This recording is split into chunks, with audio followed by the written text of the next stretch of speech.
Animal Farm by George Orwell. As winter drew on, Molly became more and more troublesome. She was late for work every morning and excused herself by saying that she had overslept, and she complained of mysterious pains, although her appetite was excellent. On every kind of pretext, she would run away from work and go to the drinking pool, where she would stand foolishly gazing at her own reflection in the water. But there were also rumors of something more serious.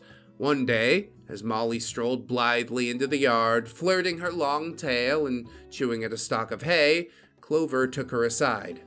"Molly," she said, "I have something very serious to say to you. This morning I saw you looking over the hedge that divides Animal Farm from Foxwood. One of Mr. Pilkington's men was standing on the other side of the hedge, and I was a long way away, but I'm almost certain that I saw this. He was talking to you, and you were allowing him to stroke your nose. What does that mean, Molly?" "He didn't! I wasn't! It isn't true!" cried Molly, beginning to prance about and paw at the ground. "Molly, look me in the face. Do you give me your word of honor that that man was not stroking your nose?" "It isn't true!" repeated Molly, but she could not look Clover in the face, and the next moment she took to her heels and galloped away into the field. A thought struck Clover. Without saying anything to the others, she went to Molly's stall and turned over the straw with her hoof. Hidden under the straw was a little pile of lump sugar and several bunches of ribbons in different colors. 3 days later, Molly disappeared. For some weeks, nothing was known of her whereabouts, and then the pigeons reported that they had seen her on the other side of Willingdon. She was between the shafts of a small dog cart painted red and black, which was standing outside a public house. A fat, red-faced man in checked breeches and gaiters, who looked like a publican, was stroking her nose and feeding her with sugar. Her coat was newly clipped, and she wore a scarlet ribbon round her forelock. She appeared to be enjoying herself, so the pigeons said, and none of the animals ever mentioned Molly again. In January, there came bitterly hard weather. The earth was like iron, and nothing could be done in the fields. Many meetings were held in the big barn, and the pigs occupied themselves with planning out the work of the coming season.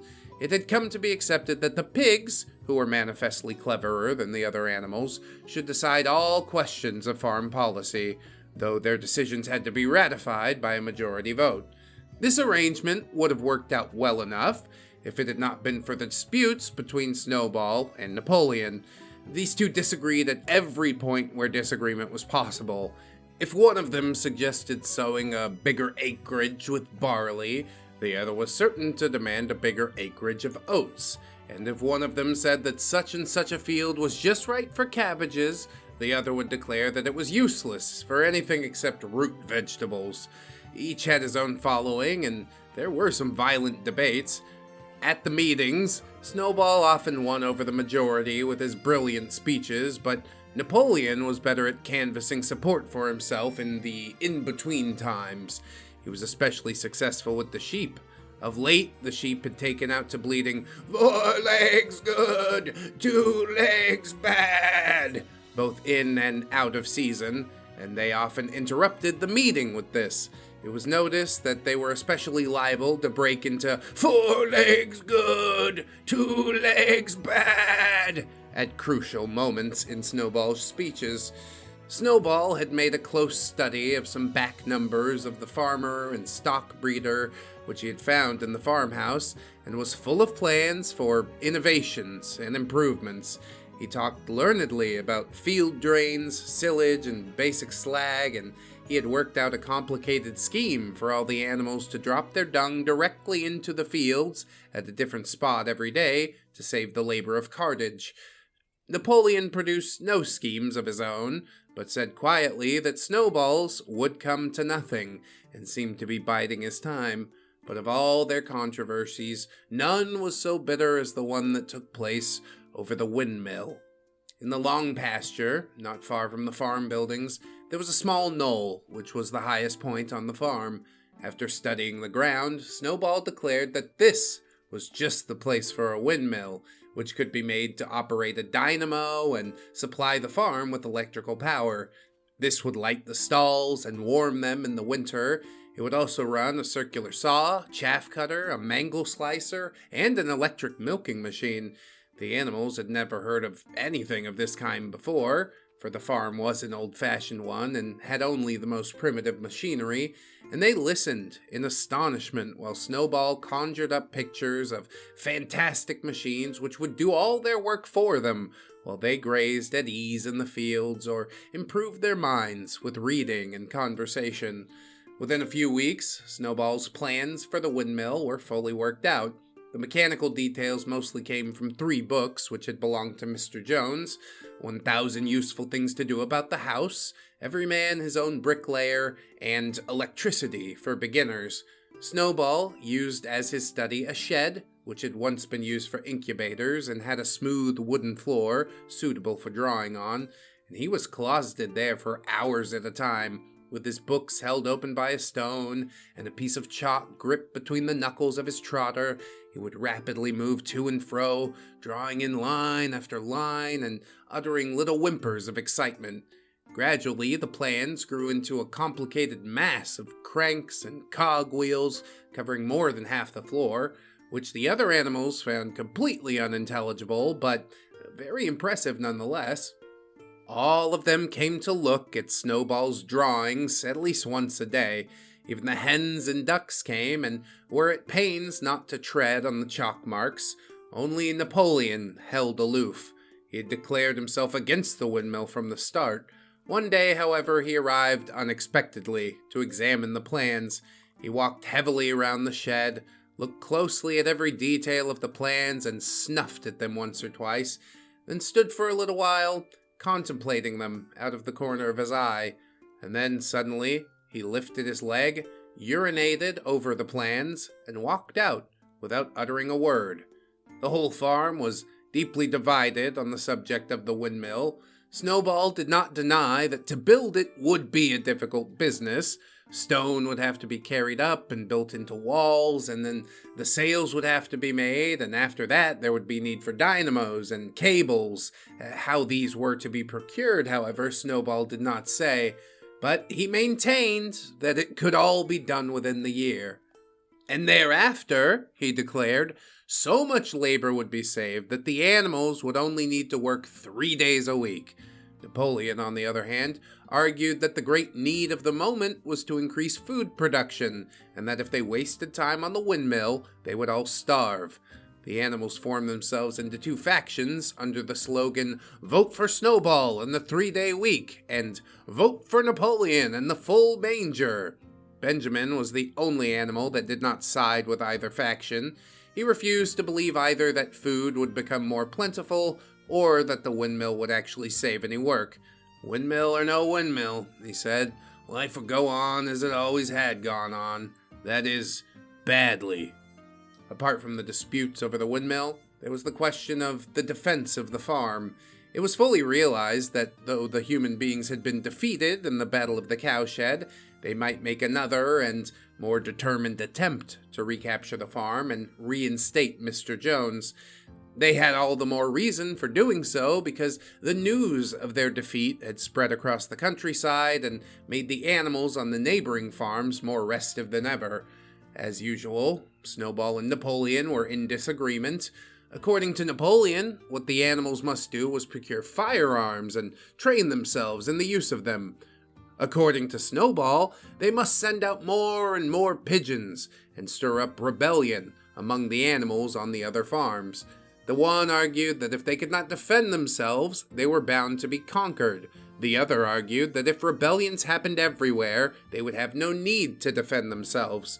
The animals listened first to Napoleon, then to Snowball, and could not make up their minds which was right. Indeed, they always found themselves in agreement with the one who was speaking at the moment.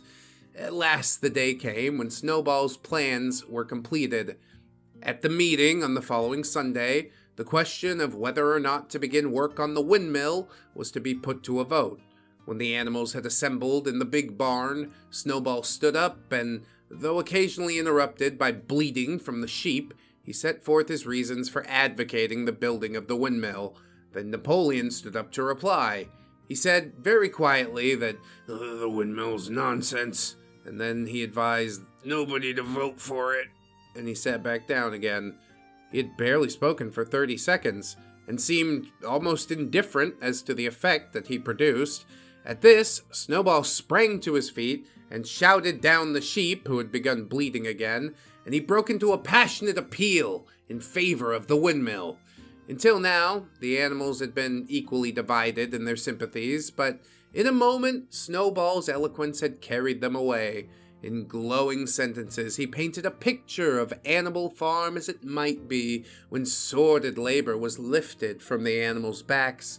His imagination had now run far beyond chaff cutters and turnip slicers.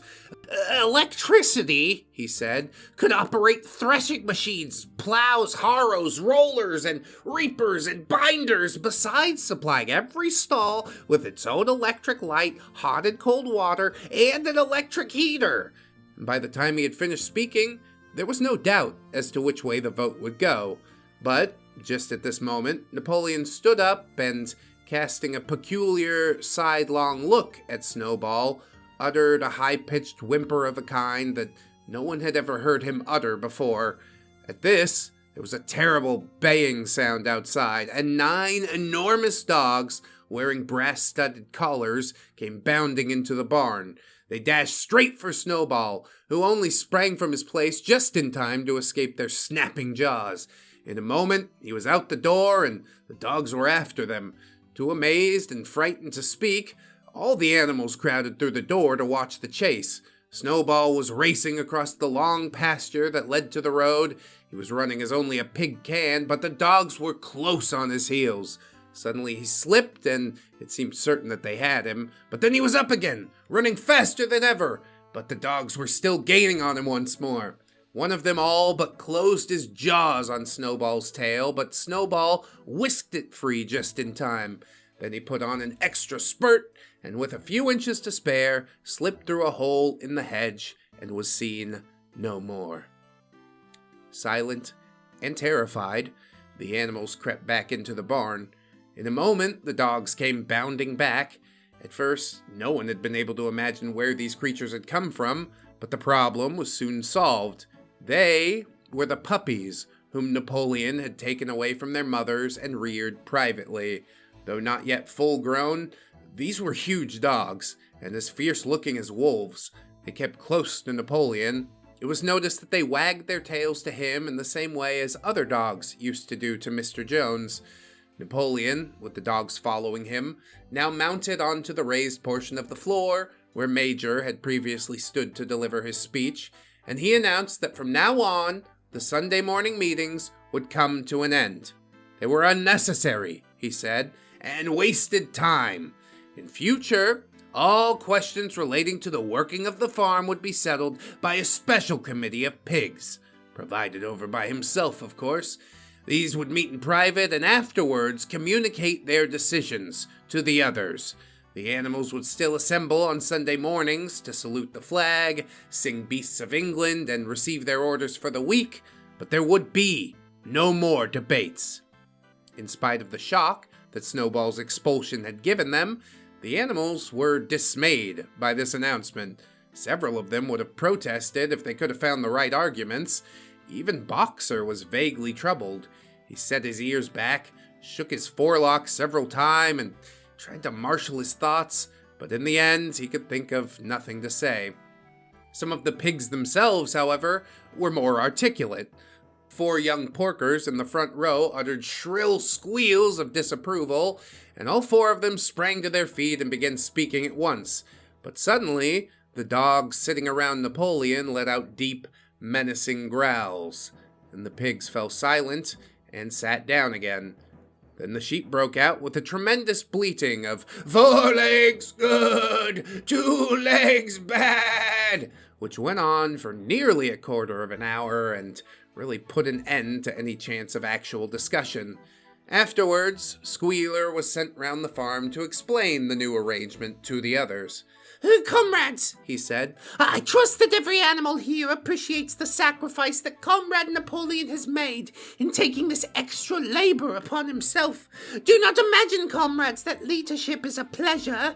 On the contrary, it is a deep and very heavy responsibility. No one believes more firmly than Comrade Napoleon that all animals are equals. He would only be too happy to let you make decisions for yourselves, but sometimes you might make the wrong decisions, comrades, and then where would we be? Suppose you had decided to follow Snowball with his moonshine of windmills. Snowball, who, as we now know, was no better than a criminal.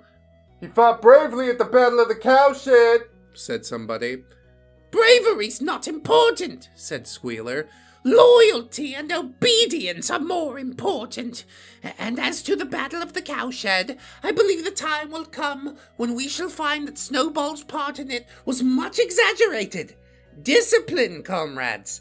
Iron discipline. That's the watchword for today.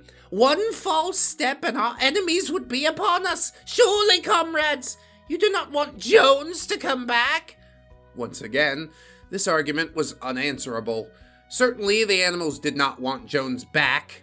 If the holding of debates on Sunday mornings was liable to bring him back, then the debates must stop. Boxer, who now had time to think things over, voiced the general feeling by saying, "If Comrade Napoleon says it, it must be right." And from then on, he adopted the maxim, "Napoleon is always right," in addition to his private motto of, "I will work harder." By this time, the weather had broken and the spring plowing had begun. The shed where Snowball had drawn his plans of the windmill had been shut up, and it was assumed that the plans had been rubbed off of the floor. Every Sunday morning at 10 o'clock, the animals assembled in the big barn to receive their orders for the week. The skull of Old Major, now clean of flesh, had been disinterred from the orchard and set upon a stump at the foot of the flagstaff beside the gun. After the hoisting of the flag, the animals were required to file past the skull in a reverent manner before entering the barn. Nowadays, they did not sit all together, as they'd done in the past. Napoleon, with Squealer and another pig named Minimus, who had a remarkable gift for composing songs and poems, sat in front of the raised platform, with the 9 young dogs forming a semicircle around them, and the other pigs sitting behind. The rest of the animals sat facing them in the main body of the barn. Napoleon read out the orders for the week in a gruff, soldierly style, and after a single singing of Beasts of England, all the animals were dispersed. On the 3rd Sunday, after Snowball's expulsion, the animals were somewhat surprised to hear Napoleon announce that the windmill was to be built after all. He did not give any reason for having changed his mind, but merely warned the animals that this extra task would mean very hard work. It might even be necessary to reduce their rations. The plans, however, had all been prepared down to the last detail. A special committee of pigs had been at work upon them for the past 3 weeks. The building of the windmill, with various other improvements, was expected to take 2 years. That evening, Squealer explained privately to the other animals that Napoleon had never really in reality been opposed to the windmill. On the contrary, it was he who had advocated it in the beginning, and the plan which Snowball had drawn on the floor of the incubator shed had actually been stolen from among Napoleon's papers.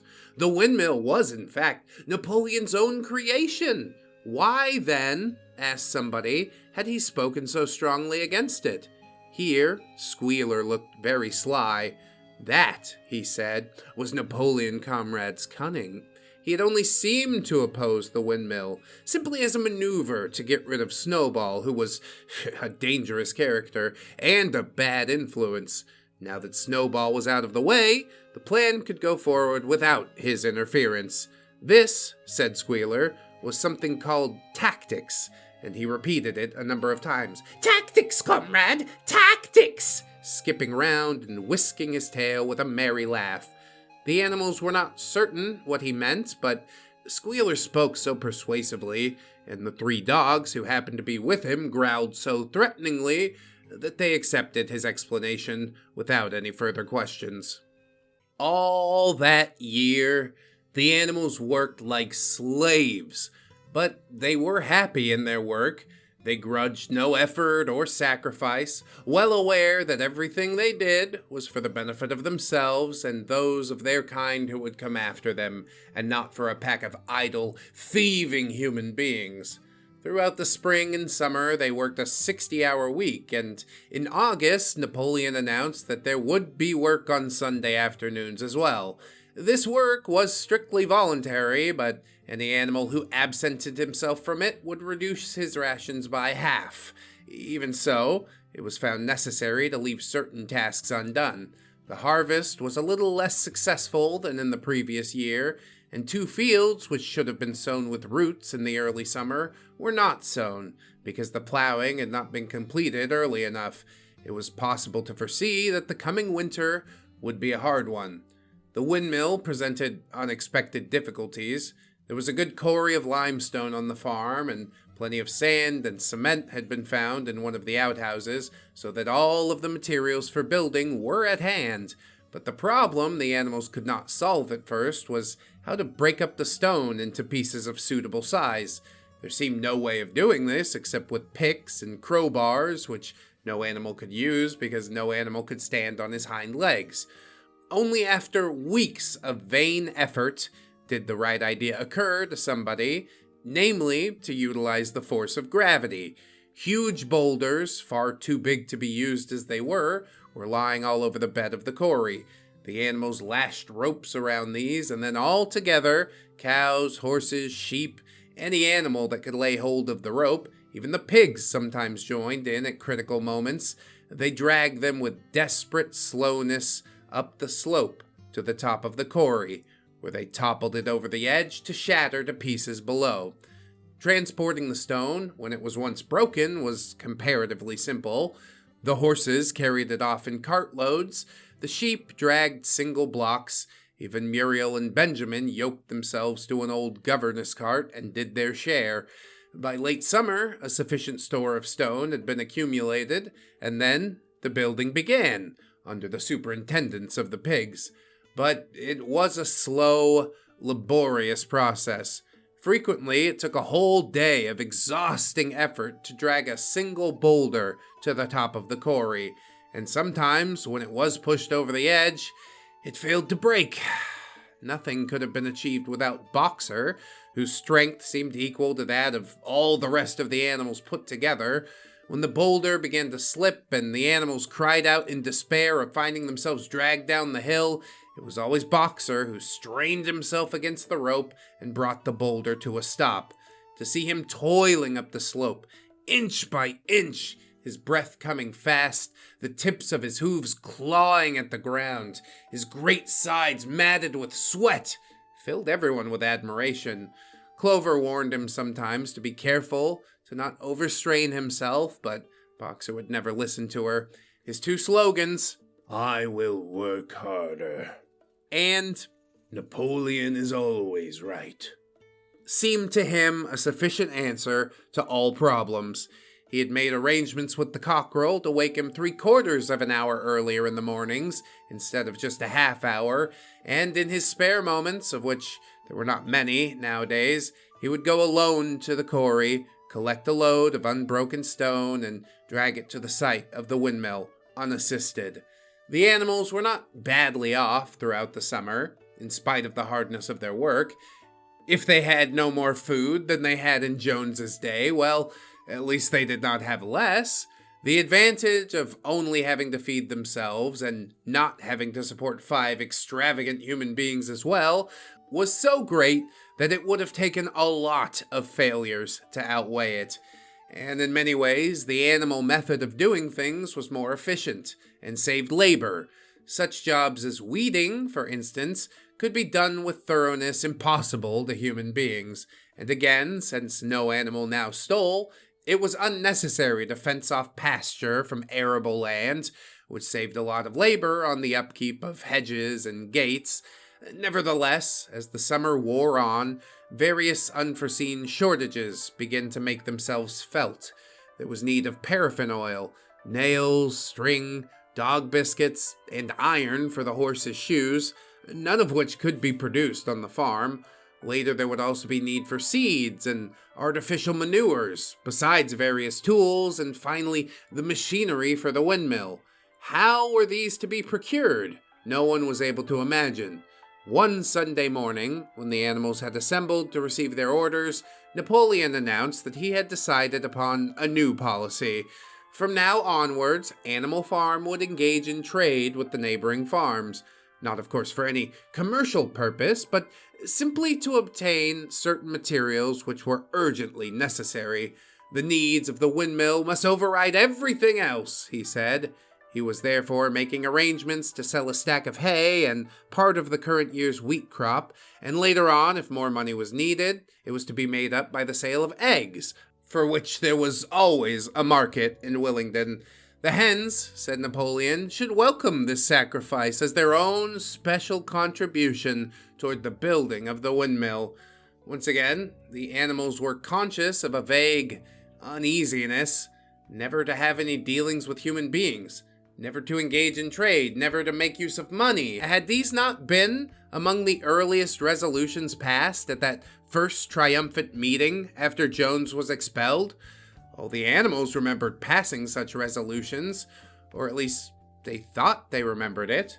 The 4 young pigs who had protested when Napoleon abolished the meetings raised their voices timidly, but they were promptly silenced by a tremendous growling from the dogs. Then, as usual, the sheep broke into 4 legs good, 2 legs bad, and the momentary awkwardness was somehow smoothed over. Finally, Napoleon raised his trotter for silence and announced that he had already made all of these arrangements. There would be no need for any of the other animals to come into contact with human beings, which would clearly be most undesirable. He intended to take the whole burden upon his own shoulders. A Mr. Whymper, a solicitor living in Willingdon, had agreed to act as intermediary between Animal Farm and the outside world, and would visit the farm every Monday morning to receive his instructions. Napoleon ended his speech with his usual cry of, "Long live Animal Farm!" And after the singing of Beasts of England, the animals were dismissed. Afterwards, Squealer made a round of the farm and set the animals' minds at ease. He assured them that the resolution against engaging in trade and using money had never actually been passed or even suggested. It was pure imagination, probably traceable in the beginning to lies circulated by Snowball. A few animals still felt faintly doubtful, but Squealer asked them shrewdly, "Are you certain that this is not something that you have dreamed, comrades? Have you any record of such a resolution? Is it written down anywhere?" And since it was certainly true that nothing of the kind existed in writing, the animals were satisfied that they had been mistaken. Every Monday, Mr. Whymper visited the farm, as had been arranged. He was a sly-looking little man, with side whiskers, a solicitor in a very small way of business, but sharp enough to have realized earlier than anyone else that Animal Farm would need a broker, and that the commissions would be worth having. The animals watched his coming and going with a kind of dread, and they avoided him as much as possible. Nevertheless, the sight of Napoleon, on all fours, delivering orders to Whymper, who stood on 2 legs, roused their pride, and partly reconciled them to this new arrangement. Their relations with the human race were now not quite the same as they had been before. The human beings did not hate Animal Farm any less now that it was prospering. Indeed, they hated it more than ever. Every human being held it as an article of faith that the farm would go bankrupt sooner or later, and above all, that the windmill would be a failure. They would meet in the public houses and prove to one another by means of diagrams that the windmill was bound to fall down, or that if it did stand up, then it would never work. And yet, against their will, they had developed a certain respect for the efficiency with which the animals were managing their own affairs. One symptom of this was that they had begun to call Animal Farm its proper name, and ceased to pretend that it was still called Manor Farm. They'd also dropped their championship of Jones, who had given up hope of getting his farm back and just gone to live in another part of the county. Except through Whimper, there was as yet no contact between Animal Farm and the outside world, but there were constant rumors that Napoleon was about to enter into a definite business agreement, either with Mr. Pilkington of Foxwood or with Mr. Frederick of Pinchfield. But never, it was noticed, with both simultaneously. It was about this time that the pigs suddenly moved into the farmhouse and took up their residence there. Again, the animals seemed to remember that a resolution against this had been passed in the early days, and again Squealer was able to convince them that this was not the case. It was absolutely necessary, he said, that the pigs, who were the brains of the farm, should have a quiet place to work in. It was also more suited to the dignity of the leader, for of late he had taken to speaking of Napoleon under the title of leader, to live in the house than in a mere sty. Nevertheless, some of the animals were disturbed when they heard that the pigs not only took their meals in the kitchen and used the drawing room as a recreation room, but also slept in the beds. Boxer passed it off, as usual, with, "Napoleon is always right." But Clover, who thought she remembered a definite ruling against beds, went to the end of the barn and tried to puzzle out the 7 commandments which were inscribed there. Finding herself unable to read more than individual letters, she fetched Muriel. "Muriel," she said, "read me the 4th commandment. Does it not say something about never sleeping in a bed?" With some difficulty, Muriel spelt it out. "It says, 'No animal shall sleep in a bed with sheets,'" she announced finally. Curiously enough, Clover had not remembered that the 4th commandment mentioned sheets, but as it was there on the wall, then it must have done so. And Squealer, who happened to be passing at this moment, attended by 2 or 3 dogs, was able to put the whole matter in its proper perspective. "You have heard then, comrades," he said, "that we pigs now sleep in the beds of the farmhouse. And why not? You did not suppose, surely, that there was ever a ruling against beds. A bed merely means a place to sleep in. A pile of straw in a stall is a bed, properly regarded. The rule was against sheets, which are a human invention. We've removed the sheets from the farmhouse beds and sleep between the blankets, and very comfortable beds they are, too. But not more comfortable than we need, I can tell you, comrades, with all the brain work that we have to do nowadays. You would not rob us of our repose, would you, comrades? You would not have us too tired to carry out our duties. Surely none of you wishes to see Jones back?" The animals reassured him on this point immediately, and no more was said about the pigs sleeping in the farmhouse beds. And when some days afterwards it was announced that from now on the pigs would get up an hour later in the mornings than the other animals, no complaint was made about that either. By the autumn, the animals were tired, but happy. They had had a hard year, but after the sale of part of the hay and corn, the stores of food for the winter were none too plentiful, but the windmill compensated for everything. It was almost half built now. After the harvest, there was a stretch of clear, dry weather, and the animals toiled harder than ever, thinking it well worth while to plod to and fro all day with blocks of stone, if by doing so they could raise the walls another foot. Boxer would even come out at nights and work for an hour or 2 on his own by the light of the harvest moon. In their spare moments, the animals would walk round and round the half-finished mill, admiring the strength and perpendicularity of its walls, and marveling that they should ever have been able to build something so imposing. Only old Benjamin refused to grow enthusiastic about the windmill, though, as usual, he would utter nothing beyond the cryptic remark that donkeys live a long time. November came, with raging southwestern winds. Building had to stop because it was now too wet to mix the cement. Finally, there came a night when the gale was so violent that the farm buildings rocked on their foundations and several tiles were blown off the roof of the barn.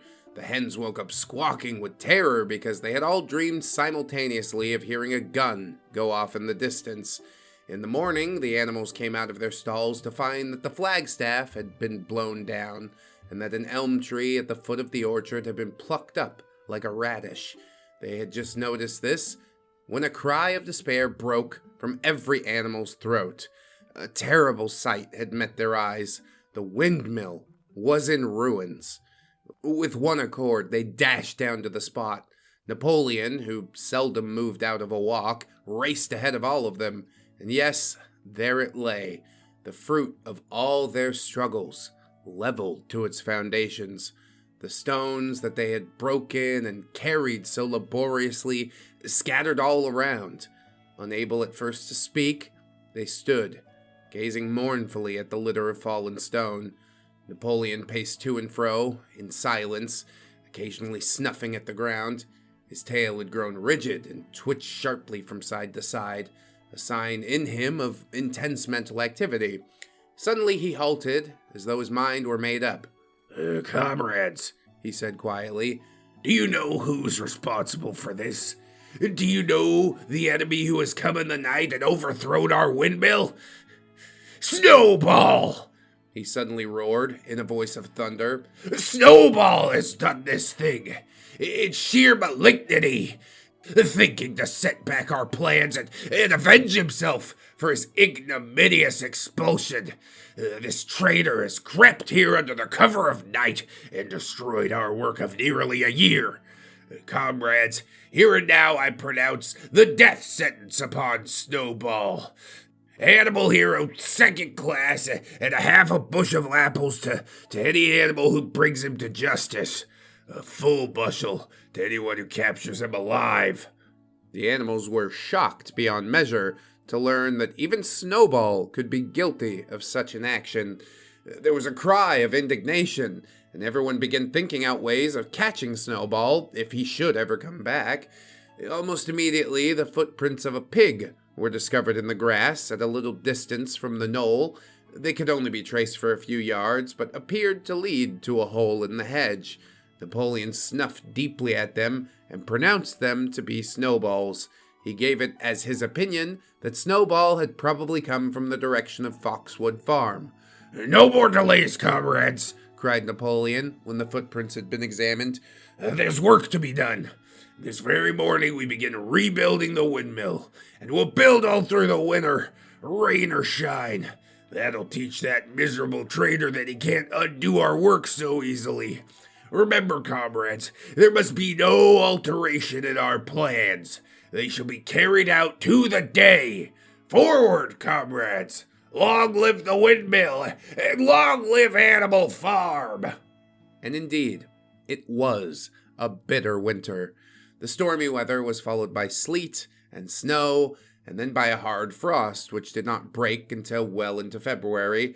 The animals carried on as best they could with the rebuilding of the windmill, well knowing that the outside world was watching them, and that the envious human beings would rejoice and triumph if the mill were not finished on time. Out of spite, the human beings pretended not to believe that it was Snowball who had destroyed the windmill. They said that it had fallen down because the walls were too thin. The animals knew that this was not the case. Still, it had been decided to build the walls 3 feet thick this time, instead of 18 inches as before, which meant collecting much larger quantities of stone. For a long time, the quarry was full of snowdrifts, and nothing could be done. Some progress was made in the dry, frosty weather that followed, but it was cruel work, and the animals could not feel so hopeful about it as they had felt before. They were always cold, and usually hungry as well. Only Boxer and Clover never lost heart. Squealer made excellent speeches on the joy of service and the dignity of labor, but the other animals found more inspiration in Boxer's strength and his never-failing cry of, "I will work harder." In January, food fell short. The corn ration was drastically reduced, and it was announced that an extra potato ration would be issued to make up for it. Then it was discovered that the greater part of the potato crop had been frosted in the clamps, which had not been covered thickly enough. The potatoes had become soft and discolored, and only a few were edible. For days at a time, the animals had nothing to eat but chaff and mangles. Starvation seemed to be staring them in the face. It was vitally necessary to conceal this fact from the outside world, of course. Emboldened by the collapse of the windmill, the human beings were inventing fresh lies about Animal Farm. Once again, it was being put about that all the animals were dying of famine and disease, and that they were continually infighting amongst themselves and had resorted to cannibalism and infanticide. Napoleon was well aware of the bad results that might follow if the real facts of the food situation were known, and he decided to make use of Mr. Whymper to spread a contrary impression. Hitherto, the animals had little or no contact with Whymper on his weekly visits. Now, however, a selected few, mostly sheep, were instructed to remark casually within his hearing that rations had been increased. In addition, Napoleon ordered the almost empty bins in the store shed to be filled nearly to the brim with sand, which was then covered up with what remained of the grain and meal. On some suitable pretext, Whymper was led through the store shed and allowed to catch a glimpse of the bins.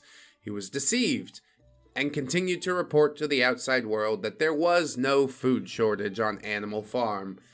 Nevertheless, toward the end of January, it became obvious that it would be necessary to procure some grain from somewhere.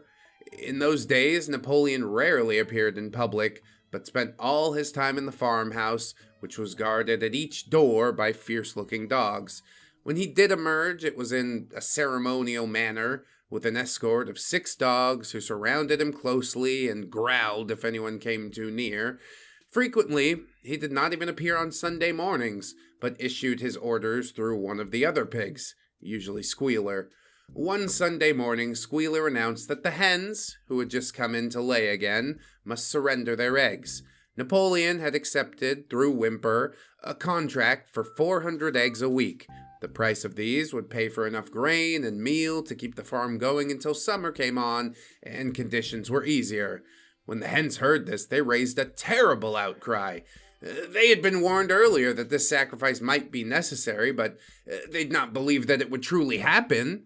They were just getting their clutches ready for the spring sitting, and they protested that to take the eggs away now was essentially murder.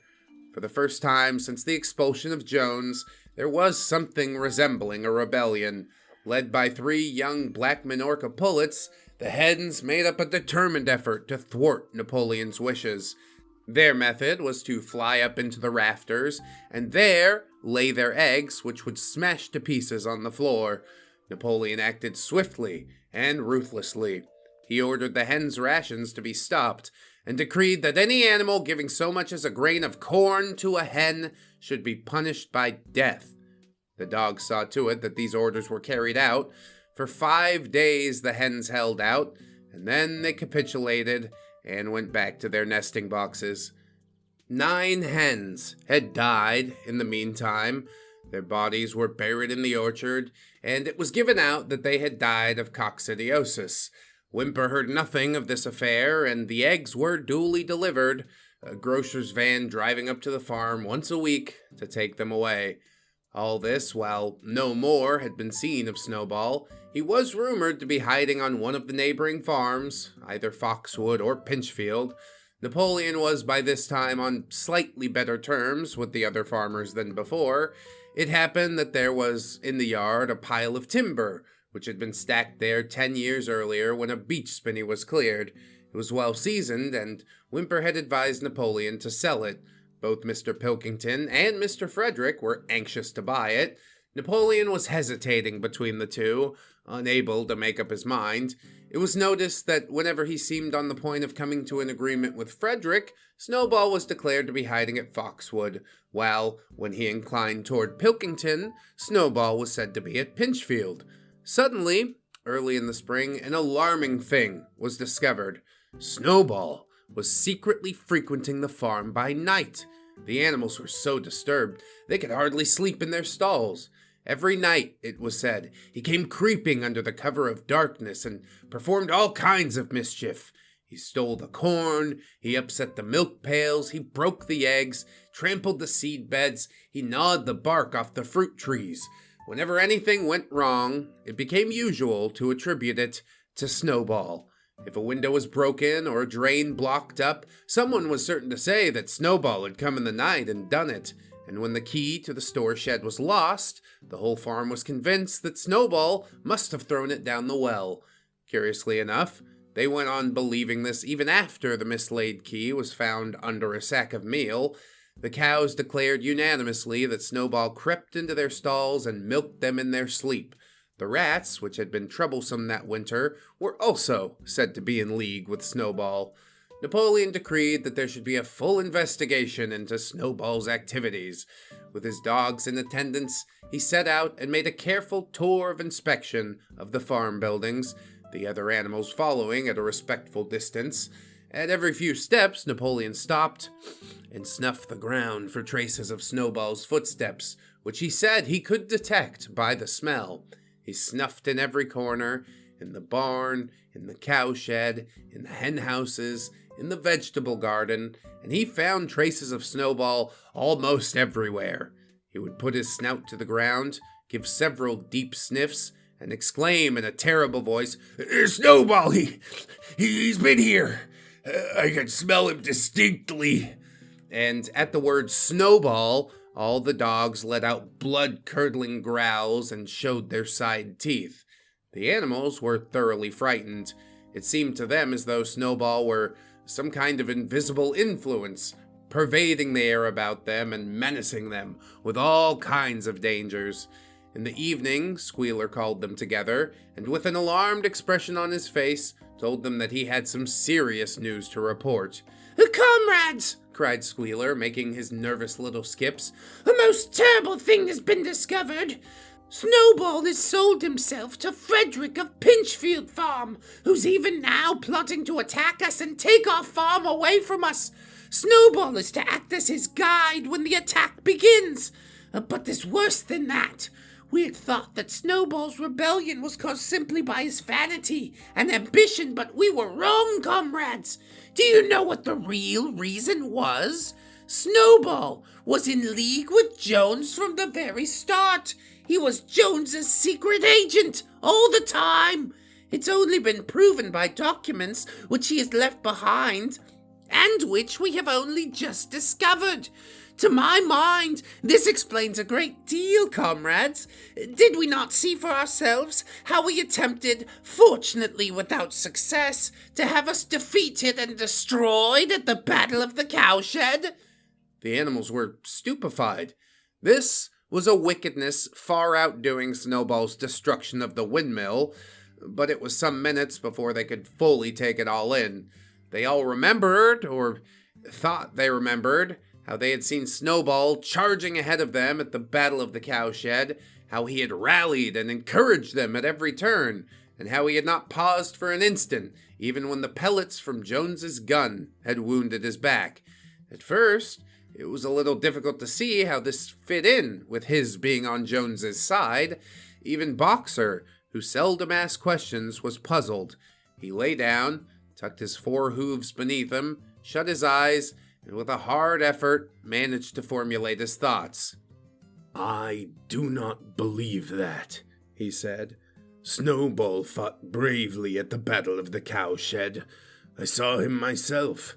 Did we not give him Animal Hero First Class immediately afterwards?" "That was our mistake, comrade, for we now know, it's all written down in the secret documents that we found, that in reality, he was trying to lure us to our doom." "But he was wounded," said Boxer. "We all saw him running with blood." "That was part of the arrangement," cried Squealer. "Jones's shot only grazed him. I could show you this in his own writing if you were able to read it. The plot was for Snowball at the critical moment to give a signal for flight and leave the field to the enemy, and he very nearly succeeded. I will even say, comrades, that he would have succeeded if it had not been for our heroic leader, Comrade Napoleon.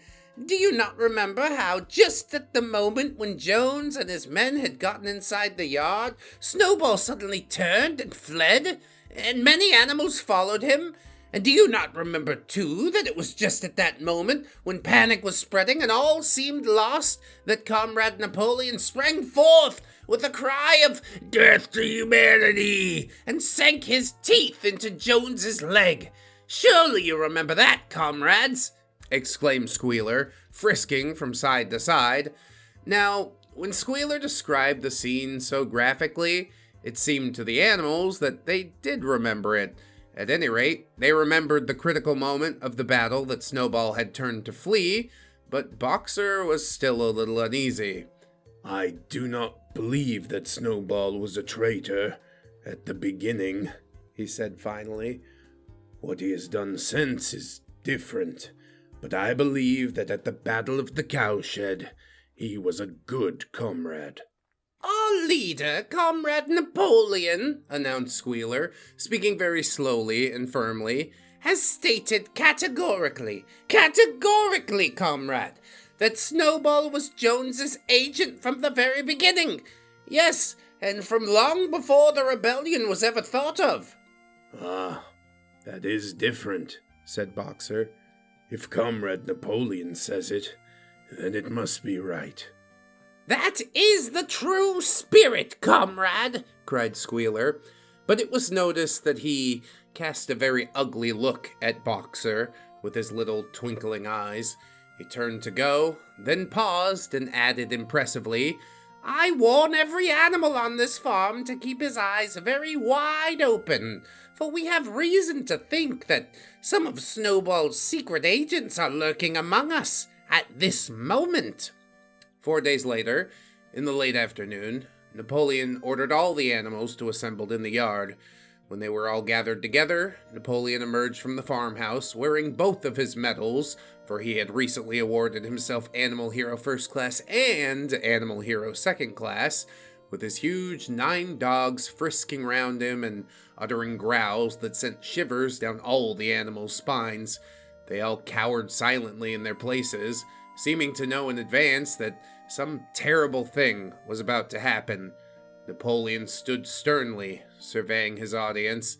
Then he uttered a high-pitched whimper, and immediately the dogs bounded forward, seized 4 of the pigs by the ears, and dragged them, squealing with pain and terror, to Napoleon's feet. The pigs' ears were bleeding. The dogs had tasted blood, and for a few moments they appeared to go quite mad. To the amazement of everybody, 3 of them flung themselves upon Boxer. Boxer saw them coming and put out his great hoof, caught a dog in midair and pinned him to the ground.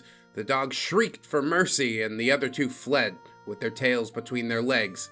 Boxer looked at Napoleon to know whether he should crush the dog to death or let it go. Napoleon appeared to change countenance and sharply ordered Boxer to let the dog go, whereat Boxer lifted his hoof, and the dog slunk away, bruised and howling. Presently, the tumult died down. The 4 pigs waited, trembling, with guilt written on every line of their countenances. Napoleon now called upon them to confess their crimes. They were the same 4 pigs as had protested when Napoleon abolished the Sunday meetings. Without any further prompting, they confessed that they had secretly been in touch with Snowball ever since his expulsion, that they had collaborated with him in destroying the windmill, and that they had entered into an agreement with him to hand over Animal Farm to Mr. Frederick. They added that Snowball had privately admitted to them that he had been Jones's secret agent for years past, and when they finished their confession, the dogs promptly tore their throats out, and in a terrible voice, Napoleon demanded whether any other animal had anything to confess. The 3 hens, who had been the ringleaders in the attempted rebellion over the eggs, now came forward and stated that Snowball had appeared to them in a dream and incited them to disobey Napoleon's orders. They, too, were slaughtered. Then a goose came forward and confessed to having secreted 6 ears of corn during last year's harvest and eaten them during the night. Then a sheep confessed to having urinated in the drinking pool, urged to do this, so she said, by Snowball, and 2 other sheep confessed to having murdered an old ram, an especially devoted follower of Napoleon, by chasing him round and round a bonfire while he was suffering from a cough. They were all slain on the spot. And so, The tale of confessions and executions went on until there was a pile of corpses lying before Napoleon's feet, and the air was heavy with the smell of blood, which had been unknown there since the expulsion of Jones. When it was all over, the remaining animals, except for the pigs and the dogs, crept away in a body. They were shaken. They were miserable. They did not know which was more shocking, the treachery of the animals who had leagued themselves with Snowball, or the cruel retribution that they had just witnessed. In the old days, there had often been scenes of bloodshed, equally terrible, but it seemed to all of them that it was far worse now that it was happening amongst themselves. Since Jones had left the farm, until today, no animal had killed another animal. Not even a rat had been killed. They made their way onto the little knoll where the half-finished windmill stood, and with one accord, they all lay down as though huddling together for warmth. Clover, Muriel, Benjamin, the cows, the sheep, and a whole flock of geese and hens, everyone, indeed, except the cat, who had suddenly disappeared just before Napoleon ordered the animals to assemble. For some time, nobody spoke. Only Boxer remained on his feet. He fidgeted to and fro, swishing his long black tail against his sides and occasionally uttering a little whinny of surprise.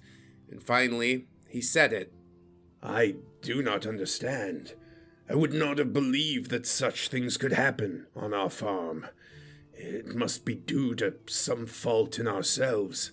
The solution, as I see it, is to work harder. From now onwards, I shall get up a full hour earlier in the mornings." And he moved off at his lumbering trot and made for the quarry. Having got there, he collected 2 successive loads of stone and dragged them down to the windmill before retiring for the night. The animals huddled around Clover, not speaking. The knoll where they were lying gave them a wide prospect across the countryside. Most of Animal Farm was within their view.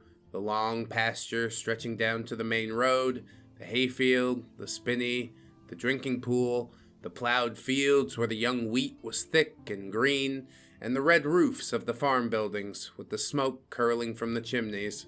It was a clear spring evening. The grass and the bursting hedges were gilded by the level rays of the sun.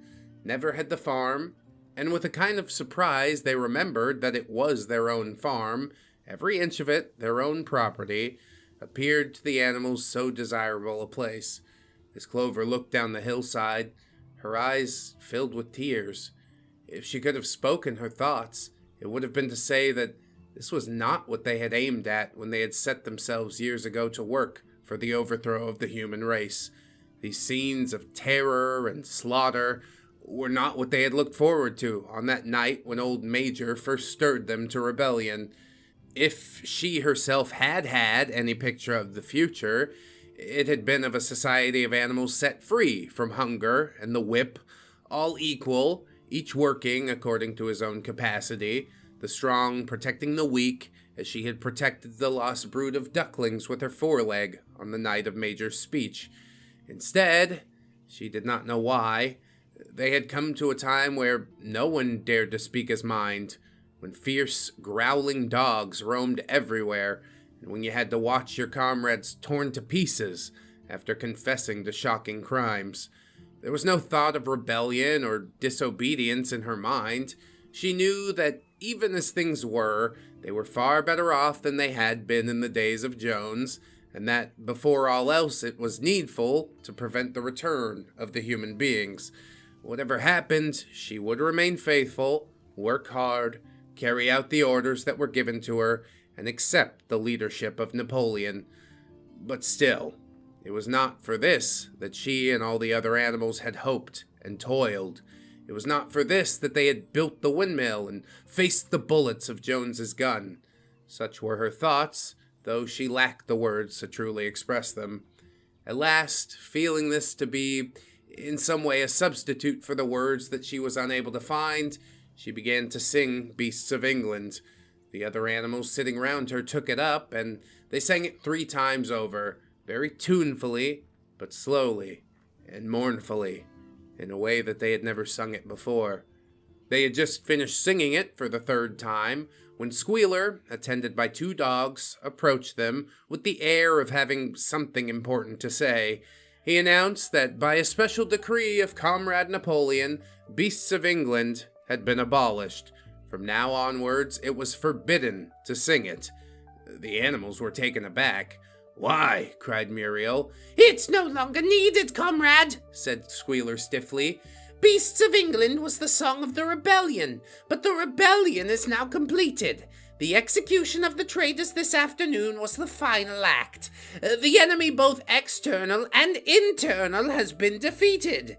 In Beasts of England, we expressed our longing for a better society in days to come, but now that society has been established, clearly this song has no purpose any longer." Frightened though they were, some of the animals might possibly have protested, but at this moment the sheep set upon their usual bleating of 4 legs good, 2 legs bad, which went on for several minutes and put an end to the discussion. So, Beasts of England was heard no more. In its place, Minimus, the poet, had composed another song, which began, Animal Farm, never through me shalt thou come to harm.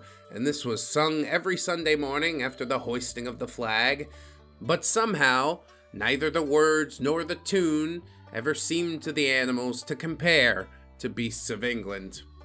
A few days later, when the terror caused by the executions had died down, some of the animals remembered, or thought they remembered, that the 6th commandment decreed no animal shall kill any other animal, and though no one cared to mention it in the hearing of the pigs or the dogs, it was felt that the killings, which had taken place, did not square with this. Clover asked Benjamin to read her the 6th commandment, and when Benjamin, as usual, said that he refused to meddle in such matters, she fetched Muriel. Muriel read the commandment for her, and it read, No animal shall kill any other animal without cause. Somehow or other, the last 2 words had slipped out of the other animals' memory, but they saw now that the commandment had not been violated, for clearly there was a good reason for killing the traitors who had leagued themselves with Snowball. Throughout the year, the animals worked even harder than they had worked in the previous years, to rebuild the windmill with walls twice as thick as before, and to finish it by the appointed date, together with the regular work of the farm, was of course a tremendous labor. There were times when it seemed to the animals that they worked longer hours and got fed no better than they had done in Jones's day. On Sunday mornings, Squealer, holding down a long strip of paper with his trotter, would read out to them lists of figures proving that the production of every class of foodstuff had increased by 200%, 300%, or even 500%, as the case may be. The animals saw no reason to disbelieve him, especially as they could no longer remember very clearly what conditions had been like before the rebellion. All the same, there were days when they felt like they would have sooner had less figures and more food.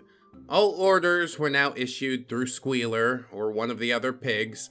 Napoleon himself was not seen in public as often as once in a fortnight. When he did appear, he was attended not only by his retinue of dogs, but by a black cockerel, who marched in front of him and acted as a kind of trumpeter, letting out a large cock-a-doodle-doo before Napoleon spoke.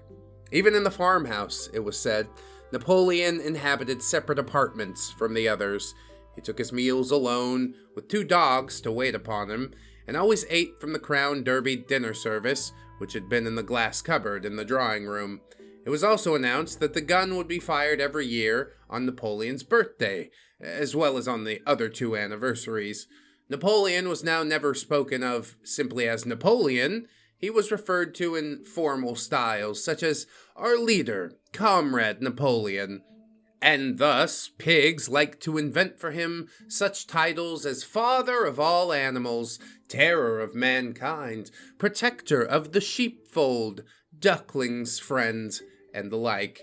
In his speeches, Squealer would talk with the tears rolling down his cheeks of Napoleon's wisdom, of the goodness of his heart, and the deep love that he bore to all animals everywhere.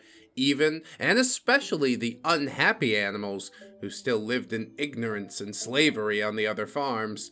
It had become usual to give Napoleon the credit for every successful achievement and every stroke of good fortune. You would often hear one hen remark to another, "Under the guidance of our leader, Comrade Napoleon, I've laid 5 eggs in 6 days."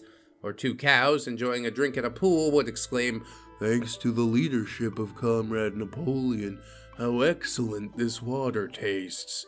The general feeling on the farm was well expressed in a poem entitled Comrade Napoleon, which was composed by Minimus and which ran as follows. Friend of the fatherless, fountain of happiness, lord of the swill bucket, oh, how my soul is on fire when I gaze at thy calm and commanding eye, like the sun in the sky. Comrade Napoleon, thou art the giver of all that thy creatures love. Full belly twice a day, clean straw to roll upon, every beast, great or small, sleeps at peace in his stall. Thou watchest over all, Comrade Napoleon. Had I a sucking pig ere he had grown as big, even as a pint bottle or as a rolling pin, he should have learned to be faithful and true to thee. Yes, his first squeak should be, Comrade Napoleon. Napoleon approved of this poem and caused it to be inscribed on the wall of the big barn at the opposite end from the 7 Commandments. It was surmounted by a portrait of Napoleon in profile, executed by Squealer in white paint. Meanwhile, through the agency of Whymper, Napoleon was engaged in complicated negotiations with Frederick and Pilkington. The pile of timber was still unsold. Of the two, Frederick was the more anxious to get a hold of it, but he would not offer a reasonable price. At the same time, there were renewed rumors that Frederick and his men were plotting to attack Animal Farm and destroy the windmill, the building of which had aroused furious jealousy in him. Napoleon was known to still be skulking on Pinchfield Farm. In the middle of the summer, the animals were alarmed to hear that 3 hens had come forward and confessed that, inspired by Snowball, they had entered into a plot to kill Napoleon. They were executed immediately, and fresh precautions for Napoleon's safety were taken. 4 dogs guarded his bed at night, 1 at each corner, and a young pig named Pink Eye was given the task of tasting all of his food before he ate it, lest it should be poisoned. At about the same time, it was given out that Napoleon had arranged to sell the pile of timber to Mr. Pilkington. He was also going to enter into a regular agreement for exchange of certain products between Animal Farm and Foxwood. The relations between Napoleon and Pilkington, though they were only conducted through Whymper, were now almost friendly. The animals distrusted Pilkington as a human being, but they greatly preferred him to Frederick, whom they both feared and hated. As the summer wore on and the windmill neared completion, the rumors of an impending treacherous attack grew stronger and stronger. Frederick, it was said, intended to bring against them 20 men, all armed with guns, and he had already bribed the magistrates and police so that if he could once get a hold of the title deeds of Animal Farm, they would ask no more questions. Moreover, terrible stories were leaking out from Pinchfield about the cruelties that Frederick practiced upon his animals. He had flogged an old horse to death. He starved his cows. He had killed a dog by throwing it into a furnace. He amused himself in the evenings by making cocks fight with splinters of razor blade tied to their spurs. The animals' blood boiled with rage when they heard these things being done to their comrades, and sometimes they clamored to be allowed to go out in a body and attack Pinchfield Farm, drive out the humans, and set all those animals free. But Squealer counseled them to avoid rash actions and trust in Comrade Napoleon's strategy. Nevertheless, feelings against Frederick continued to run high. One Sunday morning, Napoleon appeared in the barn and explained that he had never at any time contemplated selling the pile of timber to Frederick. He considered it beneath his dignity, he said, to have dealings with scoundrels of that description. The pigeons, who were still sent out to spread tidings of the rebellion, were forbidden to set foot anywhere on Foxwood, and were also ordered to drop their favorite slogan of "Death to humanity" in favor of "Death to Frederick." In the late summer, yet another of Snowball's machinations was laid bare. The wheat crop was full of weeds, and it was discovered that on one of his nocturnal visits, Snowball had mixed weed seeds in with the seed corn. A gander, who had been privy to the plot, had confessed his guilt to Squealer and immediately ended himself by swallowing deadly nightshade berries. The animals now also learned that Snowball had never, as many of them had first believed hitherto, received the Order of Animal Hero First Class. This was merely a legend which had been spread for some time after the Battle of the Cowshed by Snowball himself, of course. So far from being decorated, in fact, he had been censured for showing cowardice in the battle. Once again, some of the animals heard this with a certain bewilderment, but Squealer was soon able to convince them that their memories had been at fault. In the autumn, by a tremendous, exhausting effort, for the harvest had to be gathered at almost the same time, the windmill was finally finished. Machinery still had to be installed, and Whymper was negotiating the purchase of it, but the structure was completed. In the teeth of every difficulty, in spite of inexperience, of primitive implements, of bad luck, and of Snowball's treachery, the work had been finished punctually to the very day. Tired out, but proud, the animals walked round and around their masterpiece, which appeared even more beautiful in their eyes than when it had been built the first time. Moreover, the walls were twice as thick as before. Nothing short of explosives would lay them low this time, and when they thought of how they had labored, what discouragements they had overcome, and the enormous difference that would be made in their lives when the sails were turning and the dynamos running, when they thought of all of this, their tiredness forsook them, and they gamboled around and around the windmill, uttering cries of triumph. Napoleon himself, attended by his dogs and his cockerel, came down to inspect the completed work. He personally congratulated the animals on their achievement and announced that the mill would be named Napoleon Mill. 2 days later, the animals were called together for a special meeting in the barn. They were struck dumb with surprise when Napoleon announced that he had sold the pile of timber to Frederick.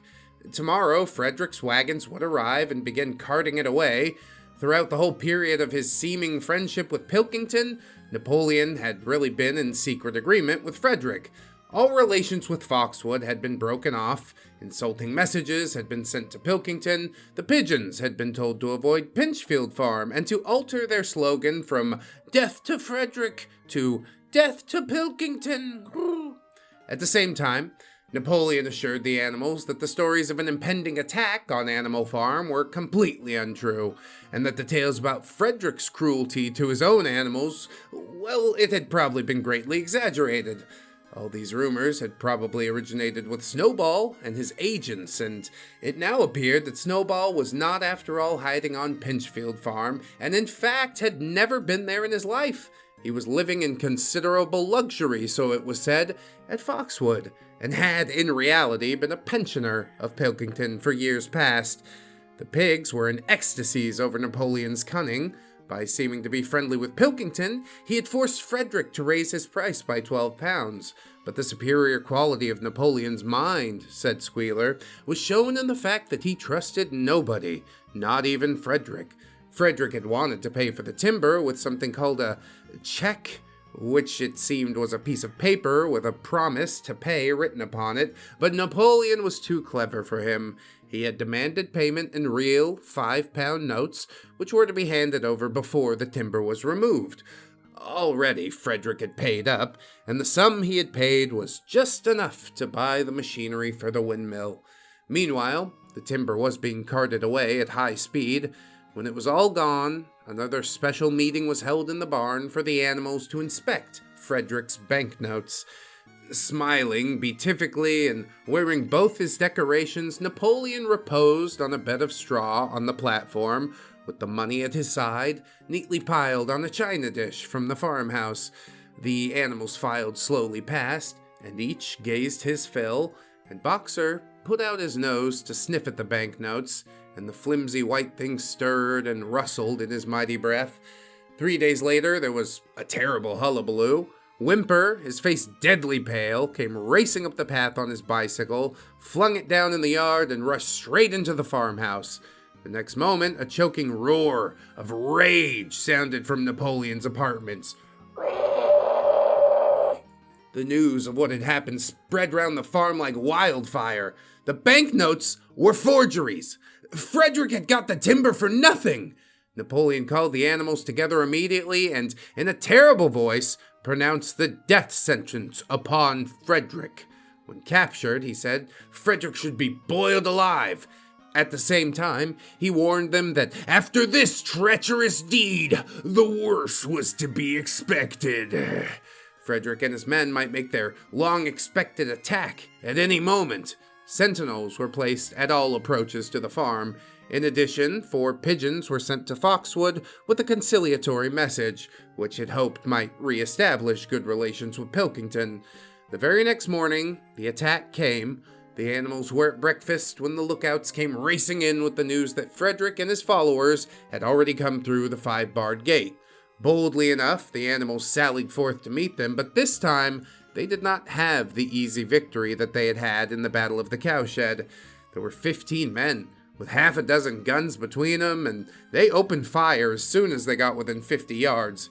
The animals could not face the terrible explosions and the stinging pellets, and in spite of the efforts of Napoleon and Boxer to rally them, they were soon driven back.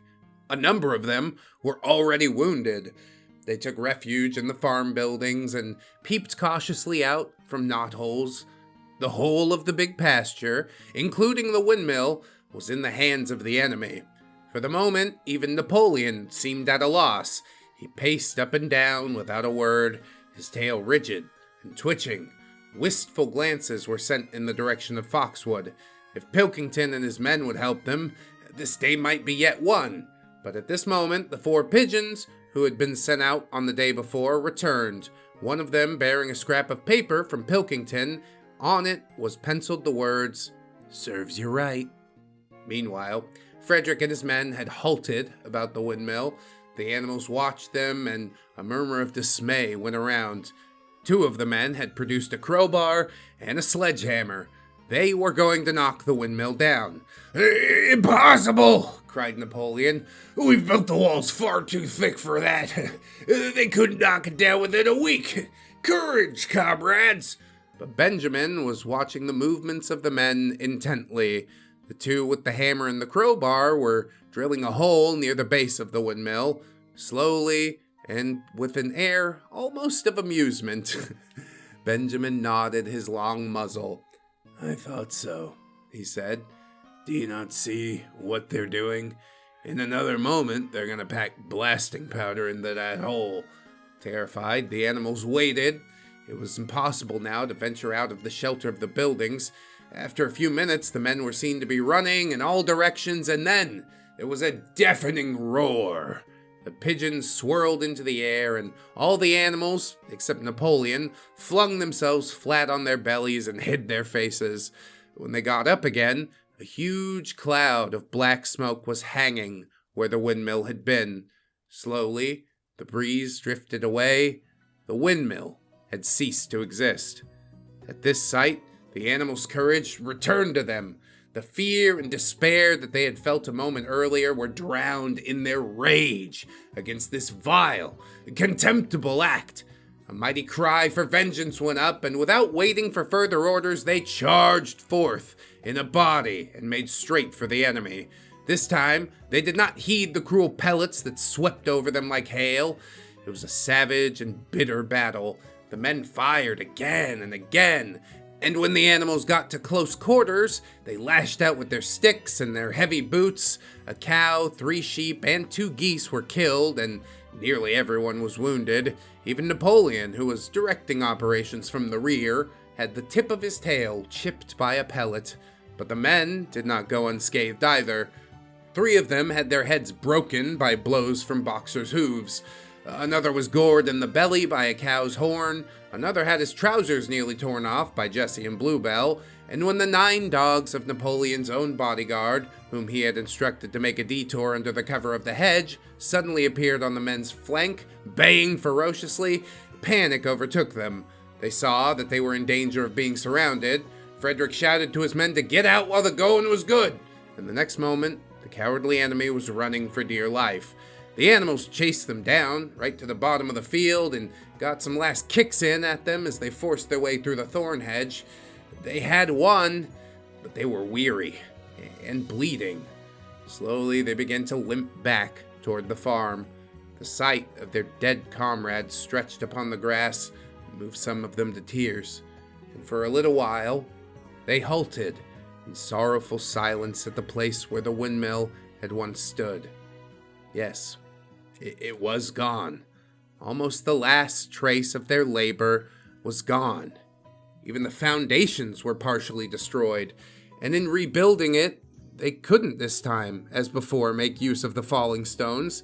This time, the stones had vanished too. The force of the explosion had flung them to distances of hundreds of yards. It was as though the windmill had never been at all. As they approached the farm, Squealer, who had unaccountably been absent during the fighting, came skipping towards them, whisking his tail and beaming with satisfaction, and the animals heard from the direction of the farm buildings the solemn boom of a gun. "What is that gun firing for?" said Boxer. To celebrate our victory, cried Squealer. "What victory?" said Boxer. His knees were bleeding. He had lost a shoe and split his hoof, and a dozen pellets had lodged themselves in his hind leg. What victory, comrade? Have we not driven our enemy off the soil, the sacred soil of Animal Farm? "But they have destroyed the windmill, and we have worked on it for 2 years. What matter? We'll build another windmill. We'll build 6 windmills if we feel like. You do not appreciate, comrade, the mighty thing that we have done. The enemy was in occupation of this very ground that we stand on, and now, thanks to the leadership of Comrade Napoleon, we've won every inch of it back." "Then we have won back what we had before," said Boxer. "And that is our victory," said Squealer. They limped into the yard. The pellets under the skin of Boxer's legs smarted painfully. He saw ahead of him the heavy labor of rebuilding the windmill from the foundations, and already in imagination he braced himself for the task. But, for the time, it occurred to him that he was 11 years old, and that perhaps his great muscles were not quite what they had once been. But when the animals saw the green flag flying and heard the gun firing again, 7 times it was fired in all, and they heard the speech that Napoleon made, congratulating them on their conduct, it did seem to them that maybe after all they had won a great victory. The animals slain in the battle were given a solemn funeral. Boxer and Clover pulled the wagon, which served as a hearse, and Napoleon himself walked at the head of the procession. 2 whole days were given over to the celebrations. There were songs, speeches, more firing of the gun, and a special gift of an apple was bestowed on each animal, with 2 ounces of corn for each bird and 3 biscuits for each dog. It was announced that the battle would be called the Battle of the Windmill, and that Napoleon had created a new decoration, the Order of the Green Banner, which he had conferred upon himself. In the general rejoicings, the unfortunate affair of the banknotes was completely forgotten. It was a few days later than this that the pigs came upon a case of whiskey in the cellars of the farmhouse. It had been overlooked at the time when the house was first occupied, and that night there came from the farmhouse the sound of loud singing, in which, to everyone's surprise, the strains of Beast of England were mixed up. At about 9:30, Napoleon, wearing an old bowler top hat of Mr. Jones's, was distinctly seen to emerge from the back door, gallop rapidly around the yard, and then disappear indoors again. But in the morning a deep silence hung over the farmhouse. Not a pig appeared to be stirring. It was nearly 9 o'clock when Squealer made his appearance, walking slowly and dejectedly, his eyes dull, his tail hanging limply behind him, and with every appearance of being seriously ill. He called the animals together and told them that he had terrible news to impart. Comrade Napoleon was dying. A cry of lamentation went up. Straw was laid down outside the doors of the farmhouse, and every animal walked on tiptoe. With tears in their eyes, they asked one another what they should do if their leader were ever taken away from them. A rumor went around that Snowball had, after all, contrived to introduce poison into Napoleon's food. At 11 o'clock, Squealer came out to make another announcement. As his last act upon earth, Comrade Napoleon had pronounced a solemn decree. The drinking of alcohol was to be punished by death. But by the evening, however, Napoleon appeared to be somewhat better, and the following morning, Squealer was able to tell them that he was well on the way to recovery. By the evening of that day, Napoleon was back at work, and on the next day it was learned that he had instructed Whymper to purchase in Willingdon some booklets on brewing and distilling. A week later, Napoleon gave orders that the small paddock beyond the orchard, which had previously been intended to set aside as a grazing ground for animals who were past work, was to be plowed up. It was given out that the pasture was exhausted and needed reseeding, but it soon became known that Napoleon intended to sow it with barley. About this time, there occurred a strange incident which hardly anyone was able to understand. One night, at about 12 o'clock, there was a loud crash in the yard, and the animals rushed out of their stalls. It was a moonlit night. At the foot of the end of the big barn, where the 7 commandments were written, there lay a ladder, broken in 2 pieces. Squealer, temporarily stunned, was sprawling beside it, and near at hand there lay a lantern, a paintbrush, and an overturned pot of white paint. The dogs immediately made a ring around Squealer and escorted him back to the farmhouse as soon as he was able to walk. None of the animals could form any idea as to what they had just witnessed meant, except old Benjamin, who nodded his muzzle with a knowing air and seemed to understand, but would say nothing. But a few days later, Muriel, reading over the 7 commandments to herself, noticed that there was yet another of them which the animals had remembered wrong. They had thought the 5th commandment was no animal shall drink alcohol, but there were 2 words that they had forgotten.